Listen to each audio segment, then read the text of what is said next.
All right, everybody.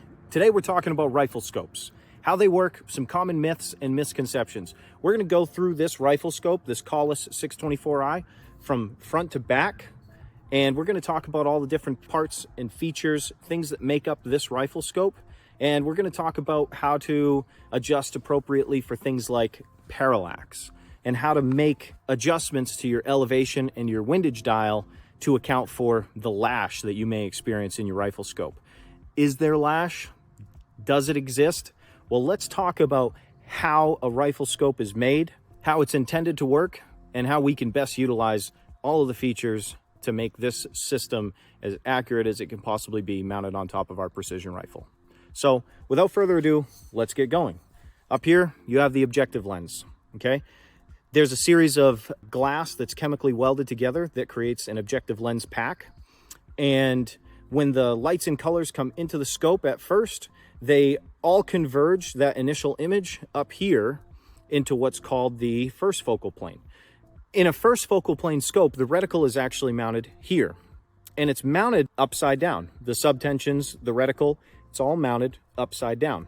And then moving to the middle of the rifle scope, from about right here to about right here, we have what's called the erector tube. This is a individual tube that's actually inside the external scope housing. And the erector tube is another series of lens packs that house a magnification set of lenses, as well as inverting that image from our first focal plane and writing the image in our second focal plane back here.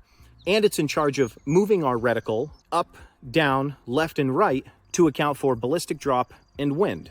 And then back here, this is what's called a diopter.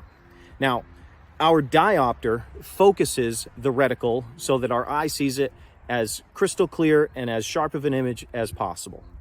Now, let's dive into how these things work and how we, the end user, can best adjust them to fit our unique needs. Starting with the diopter. The diopter is one of two parts of this rifle scope that work in tandem to remove parallax from this optical system. So the first thing that we need to do in order to get parallax out of our rifle scope is we need to make the reticle appear as crystal clear and as sharp to our eye as humanly perceivable. The way I like to do that is I like to adjust my magnification to about half of my max magnification of the rifle scope. So for instance, if my rifle scope was a 20 power, I like to do this right around 10 power. In this case, it's a 24 power, so I'm going to dial my magnification to 12. And then what I like to do is I like to look at a nice, clean, white piece of paper. And that can be at 25, 30, 40, 50, 100 yards. So what I'll do is I'll get behind this rifle and I'll bring the scope up in line with my eye, and I will close my eyes. I'll make an adjustment to my diopter with my eyes closed. I'll open my eyes for a half a second to a second, close them again, and then I'll annotate mentally, was that image sharper or more blurry than the last adjustment that I made? And if it was sharper, then I'll close my eyes again. I will continue that same direction, open my eyes again for a split second, close them, and then I will annotate again, did the image get better or worse? And what you'll find is when doing this, there's going to be an upper limit and a lower limit where the image is like blurry. You want to be somewhere right in the middle of that. And that should be where you perceive the image to be as crystal clear and as sharp as possible, right? You know, I wouldn't fret too much about this part of it. Once that reticle is crystal clear and sharp, then that part is done. The reason why that's important is because we don't want the muscles in our eyes to contract and fire in order to bring the reticle into focus. What we want is from a resting position, we want to open our eyes and naturally perceive that reticle as crystal clear and as sharp as possible. Now, the second part of adjusting for parallax comes from our focus knob. So we have a focus adjustment, and in a lot of scopes, it's actually right here on the side. But on this Kahles 624i, it's actually right here under the elevation dial, like that.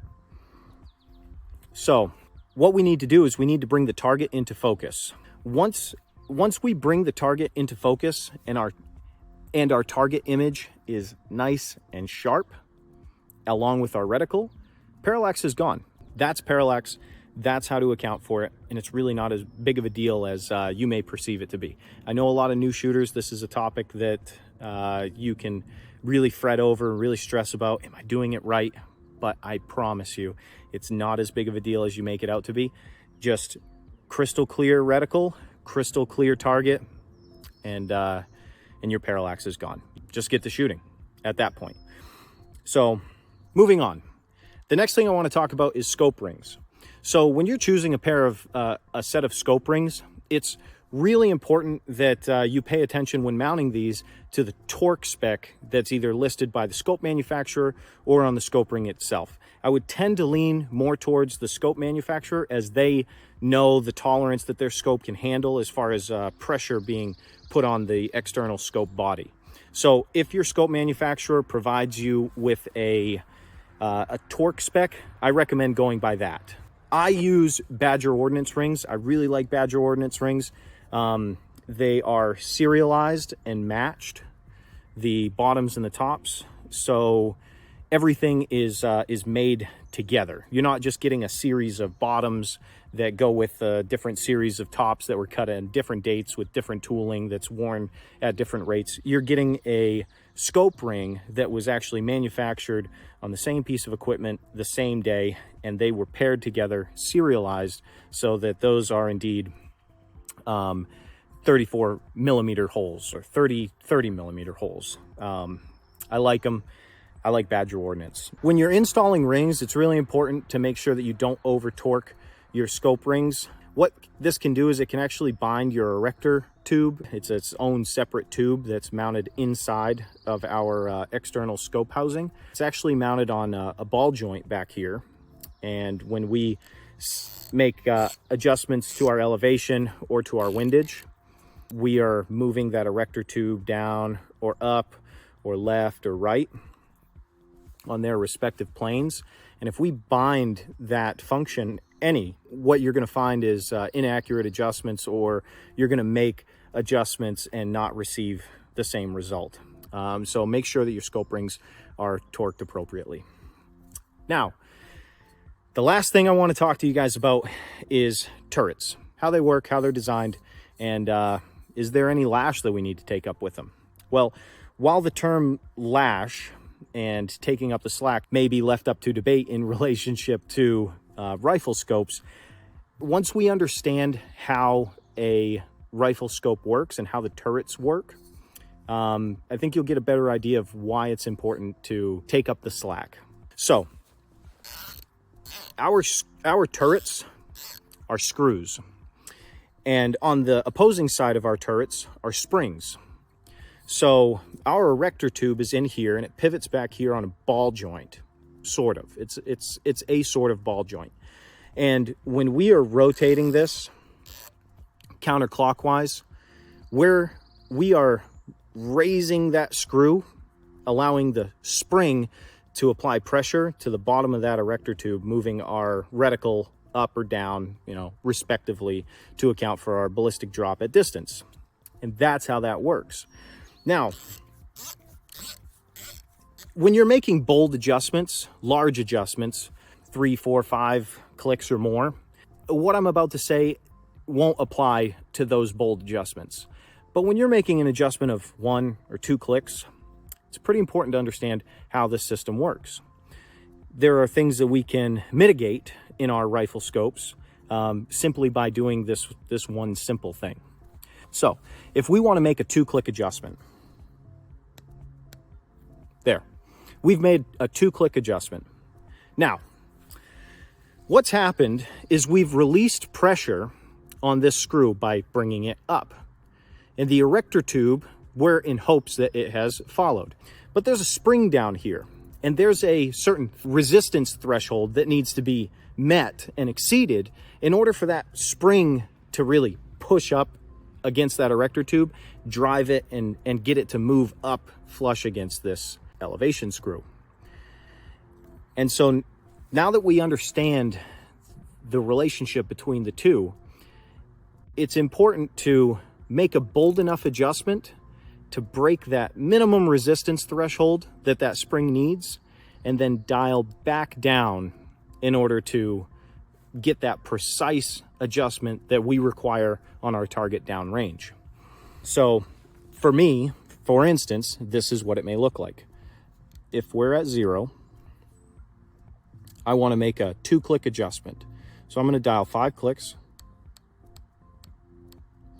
and I'll dial back down 3. And this ensures that what we did was we moved and broke that threshold of resistance, and that we actually compressed that spring and moved the reticle to exactly and precisely where we want it to be to line up on our target downrange. And that's pretty much it with rifle scopes. I'm sure there's things that I left out, things that I didn't touch on. I know I spoke briefly about this focus knob up here. It being on the Collis is, mounted right underneath the elevation turret, which I like. Another feature about the Collis that I like is that for a right-handed shooter like myself, they've put the windage dial on the left-hand side of the scope. I really like that because as I'm sitting down behind the rifle scope, I can actually see where I'm at on my windage dial, and I like that. I like that a lot. It keeps me from having to look over across the scope body and getting out of my position just to make a simple adjustment. So I like that fact about the Collis scopes. This is one of my favorite scopes that I own. That's a wrap for this video, guys. I hope you enjoyed it. If you like the content, like, share, and subscribe. It really helps support the channel. I'd appreciate it a lot. To all of the regular subscribers, the people that watch the videos week after week, I appreciate the heck out of you guys. Thank you for being returning viewers to the channel. I hope you like the content. Tell me what you guys think of this video in the comment section, and I'll catch you guys on the next video. Thanks for watching. Have a great day.